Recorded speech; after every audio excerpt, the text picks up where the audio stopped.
Hi, I'm Dr. Matthew Anderson, and this very brief presentation today I'm calling Notes on Feeling Worthy. Now, almost everybody I've ever met as a client or as a friend or a family member, and including myself, has some feelings of unworthiness.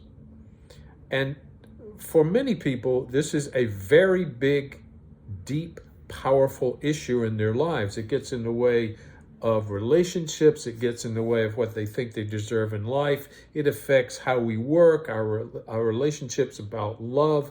Every part of our life ultimately is affected by how worthy or unworthy we feel. Now, I'm not going to go into the deep psychological issues right now about why we might have feelings of unworthiness, but I will tell you we all share them to some degree. Now, I don't want to talk about unworthy so much today as feeling worthy, how you can feel more of your sense of worthiness.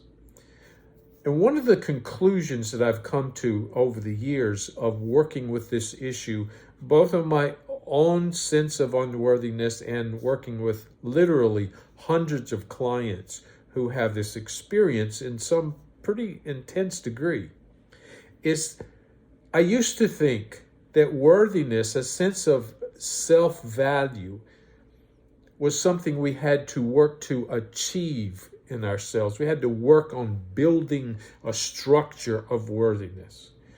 And in past few years, I've come to the conclusion of something very different from that.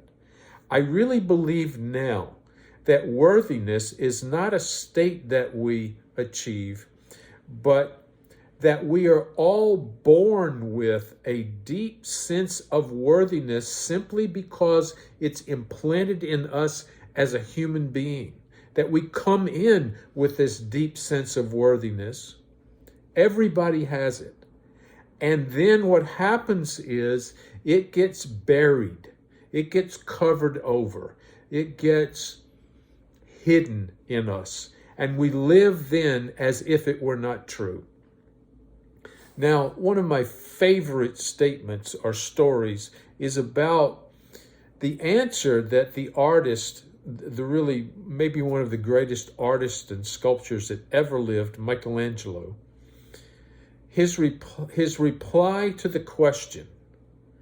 Someone said to him once, "Michelangelo, how in the world did you create that magnificent statue of the David out of that immense block of marble?" Now, the David is still in Florence. You can see it there. It is 17 feet tall from bottom to top. It almost feels alive. It is so incredible. It's one of the most memorable and powerful works of art that was ever created as far as I'm concerned. And Michelangelo heard that question and he said something that to me has been a powerful message on all kinds of levels. He said, "I created the David out of that block of marble by simply chipping away everything that was not David." I chipped away everything that was not David. He didn't say, "I shaped David." He said, David existed in that block of marble. And then he chipped away everything that was not the David. Now, that's a statement of genius.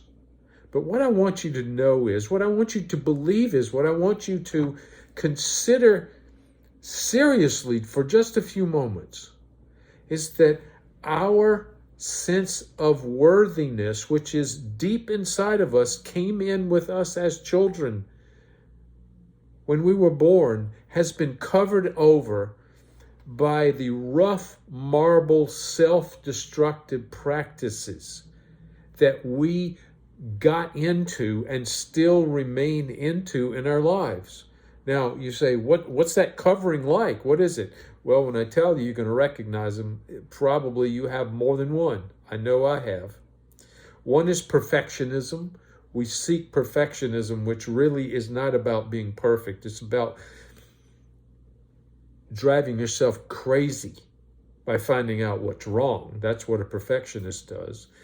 Negative self-judgment, lack of self-compassion, denial of your positive qualities, the deflection of affirmation and affection when it wants to come to you from other people, a consistent focus on the negative in general, and most of all, your deep attachment, and I mean this in the deepest, most addictive sense of the word, your deep attachment to the belief that you're not worthy.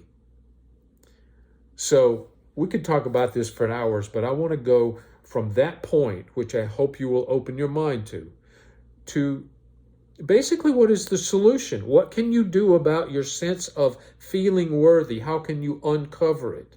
I'm going to take you through 4 quick steps. One is open your mind to the possibility to decide right now. You can make this decision right now that yes, there exists within me, meaning you, yes, there exists within me a wonderful, life-giving conviction that I am worthy. I am worthy of existing. I am worthy of being loved.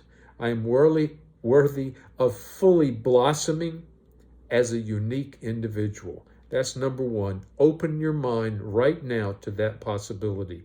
Just that step will make a giant difference.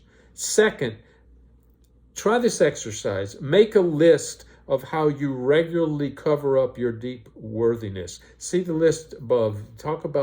Look at the things I just mentioned about perfectionism and self-judgment and lack of self-compassion. And this belief, it's a belief, it's not the truth. You live it as if it's concrete and real. I'm asking you to consider, open your mind to the possibility that it's a belief that's not based in reality. Third, pick one of your cover-up practices, how you put marble on top of your David, and work hard for 30 days at letting it go. For example, look at your tendency to deny or ignore your own positive qualities. Make a list of them.